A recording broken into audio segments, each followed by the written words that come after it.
internal judge is giving me a bunch of crap. So here I am. What I want to talk today is about language. And the thing I'm going to talk about is really little. However, the consequences sometimes are really big. So this is the deal. If I say, it bothers me, or it ruined my day, or you pissed me off, or you hurt my feelings, I have said, you are the wind, and I am a leaf at the mercy of your wind. If you praise me, I'm happy. If you judge me, I'm unhappy. If you frown at me, I change. If you smile at me, I change. Your energy is in charge of my energy. I am in the victim role. And the moment I say, you hurt my feelings, you ruined my day, it upsets me. At that moment in time, my thoughts put me in the victim role. And fortunately, in the last 25 years, we've had a lot of research in neurobiology that helps us learn that when I say I am in the victim role, my serotonin drops. Amazing. My blood pressure goes up. My immune system goes down. My cortisol goes up. My homocysteine goes up. I change my physiology by agreeing that I'm in the victim role. As I began this training years ago, one of my teachers would say to me, and this got to be a phrase that I hated, he would say to me, you act like a leaf at the mercy of the wind. If you want to, think about that image for a moment. Somebody says, you did something wrong, criticizes, and my physiology changes. They are the wind, I am the leaf.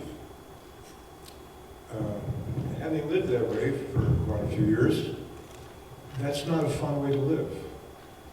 I didn't know that it affected my physiology. I didn't know that when I believe I'm a leaf at the mercy of the wind, that my neuroplasticity stops. Meaning I can't have any new ideas. I have the same repetitive thought. Neurobiologists say that's because the neural synapses are welded together. And they keep firing in a particular pattern. No new thoughts. So, as part of the training that we did in this medicine way, we were taught to look for places that we believe and act like a leaf at the mercy of the wind. An easy example, on the way here this morning from Fredericksburg, Kerrville. Where do you live?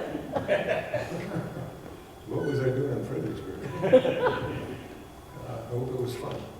Anyway, some elderly lady decided to get in front of me in the 55-mile-an-hour zone and check out how it works for 30 miles an hour. And I'm behind her thinking that I'm late. And she's in front of me, checking stuff out. Listened to a little music this morning, and I'm thinking about, would she please get out of my way? And then I wake up a little bit, and I say, Madam, I have made you the wind, and right now I'm the leaf at the mercy of your wind. And I know you can't hear this, and I'm grateful, but this sucks. I hate it when I do this. So part of our work sometimes is to look for, where do we do that? How often do we do that? Do we say, you upset me, you hurt my feelings, you ruined my day, you pissed me off? You're in charge of how I feel. And if we look at this a little bit deeper, which some folks have a little trouble with sometimes, if I say to you, you hurt my feelings, then I'm also saying to you, you be different so I won't be upset. You be different so I won't be offended. Don't use that word. I might be offended. Don't dance like that. I get upset. Lord knows, don't vote like that. Don't pray like that. Don't believe in that God. Don't fix your hair like that. I'll be offended. So you be different, so I won't be offended.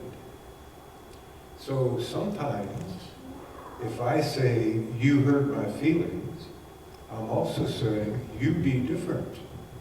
In other words, my victimology, my belief in being a victim, controls how you behave. You don't do that because I might get offended. You don't talk like that because I might get offended. So there's a little more to this besides you hurt my feelings. There's another level down. You hurt my feelings, so you be different. So my little feelings won't get hurt. So part of the difficulty is that almost everybody talks that way. So if I don't talk that way, I'm not agreeing with the other cultural norm. So anybody thinking about this would say, well, if I don't say you hurt my feelings, what am I going to say? I'm going to say I react to you. The great mystery puts you in front of me going 30 miles an hour so I can see how quickly I react to you, how my blood pressure changes, because I want you to be different. I want you to go fast so I won't be late. Like you're responsible for me being late. So you be different. So there's a risk involved in saying to other people, you hurt my feelings, you ruined my day, you pissed me off. Even the polarity of that, there's some risk involved in saying, you make my day, you make me happy. Some people even say to other people, you complete me. Oh my goodness, what happens if you die? Incomplete. So this all has to do with language, and in this medicine way, language, words are considered magic. I've been told a long time ago people used to talk as much as they do now because they considered their words are magic. And sometimes I want to say to people, shut, you know. And forgive me, Creator, sometimes I want people to be different. And the great mystery, the Creator, is generous with me because I'm interested in this stuff. The great mystery puts people in front of me to help me find how quickly I want people to be different. The great mystery is really good about that. If I'm full of self-importance and I think I know what's going on and I'm in charge of the world, the great mystery will send somebody to drive 30 miles an hour when I'm going to go 70. And I get to see how quickly I want other people to be different, so I'll feel better. You be different, so I'll feel better. So in this situation, maybe at another level down, it makes me dependent on other people for my happiness. If you act a certain way, I'm happy. If you act this way, I'm not happy. So my happiness is attached to your behavior. That doesn't work out very well. If you're in a relationship, you've probably already learned that. Attaching my happiness to your behavior is not going to work out well. The other part of it is, I may want you to change your behavior so I'll be happy. I may want to control your behavior so I'll be happy. If you're in a relationship, you've already discovered that doesn't work very well. So an alternative is to kind of go against the flow a little bit and no longer say, you pissed me off, you ruined my day, you hurt my feelings, you make me happy. To not get into that, what psychologists call codependent. It's an interesting word, it just doesn't solve anything. It gives you a diagnosis, but what do you do with the diagnosis? Walk around and tell people, oh, I'm codependent. It really doesn't help too much. It is helpful to say, I react to you and I'm responsible for my reactions. So if you say something I don't like, actually you don't make me angry. My judgments of you create my anger.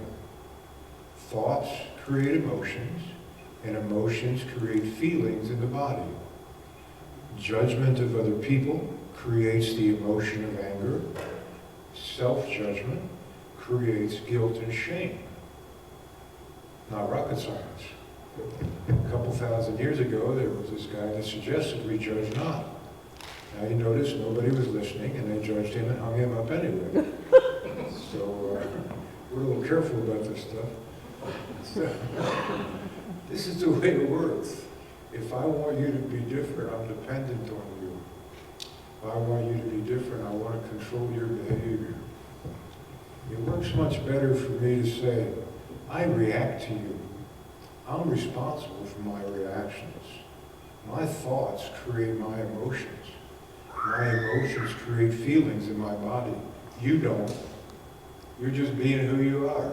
Matter of fact, you can't help it. All you can do is be who you are. Drive the way you drive, dance the way you dance, talk the way you talk. So in this medicine, we say the great mystery will send people to help me see where I'm in a situation of attaching my happiness to other people's behavior. A gentleman helped me learn this. In the office, he came in from Ozona, which is about 150 miles west of where I live.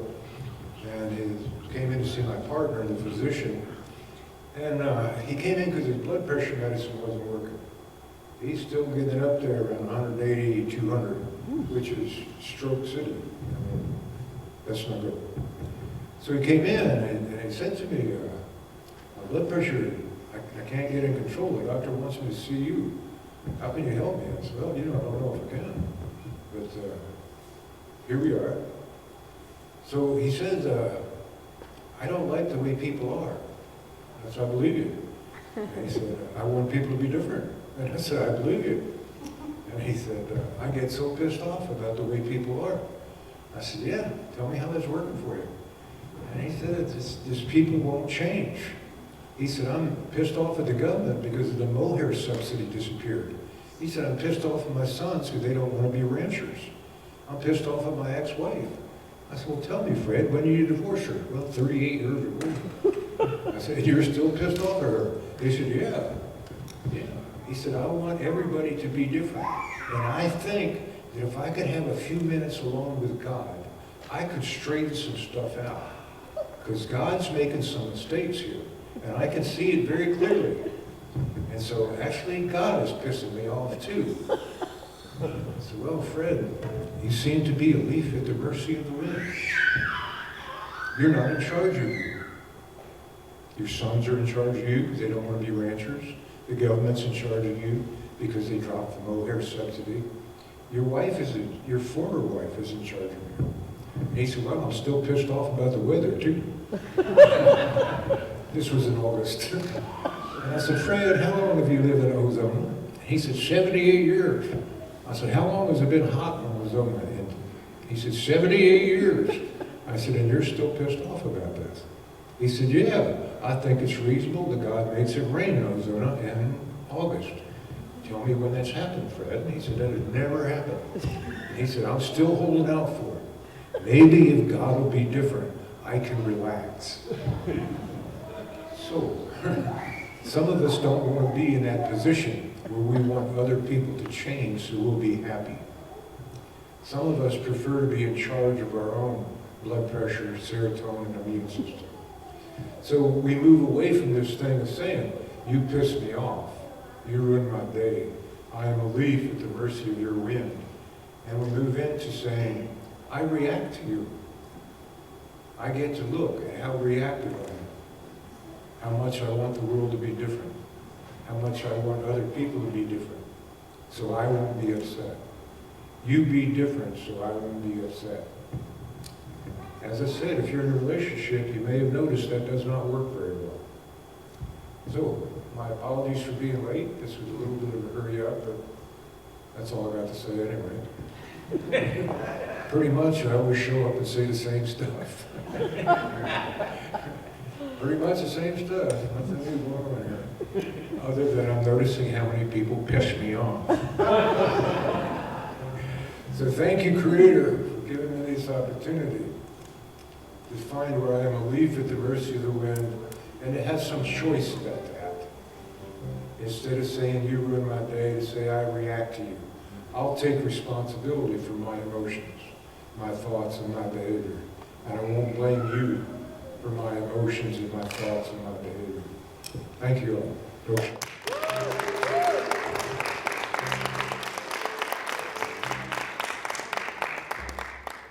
Just a time to go within, a time to quiet down, a time to honor where we are.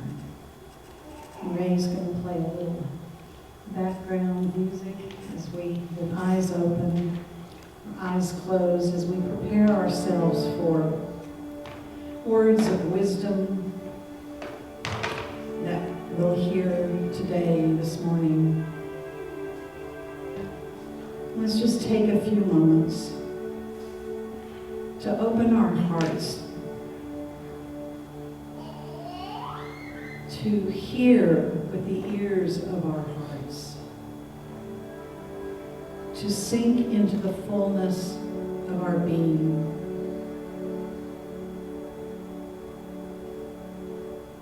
I invite you to open yourself to the awareness that there are many guides,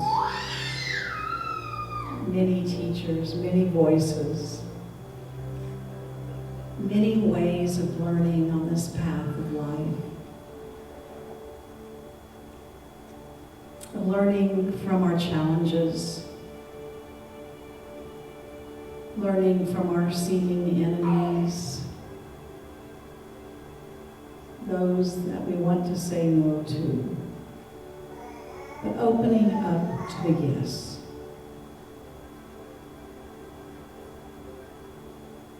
Perhaps there are certain feelings, emotions that you have around other people or a person or a situation. Just allow that to sit. And remember that we are here today planting seeds of consciousness that will come into fruition in ways that we can't begin to imagine right now. And as we sink into the silence, alone and together, let us open to the awareness of this path calling us forward, calling us onward, each in our own way. As we sit in the silence,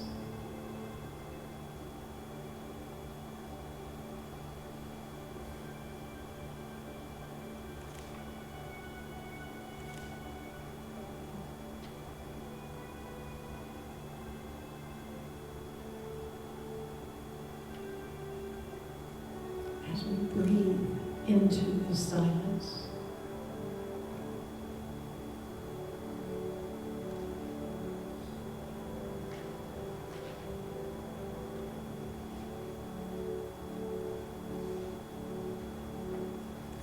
as we breathe with the silence.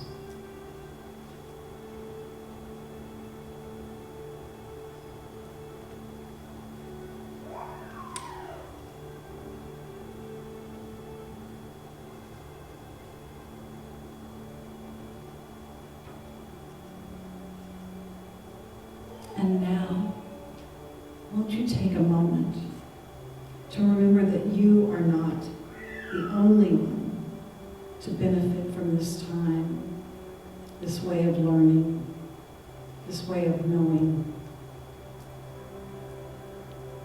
Open up to the awareness that there are other loved ones and strangers alike that are blessed by your willingness to learn and to grow, to face and embrace your shadows as well as your blessings.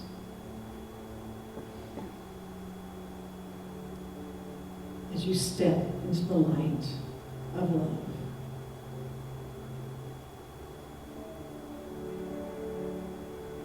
I want you to take a few moments now to send your blessings to another person or persons or situations. Simply sending forth your love, your light, your prayers, your affirmation for the highest good of all.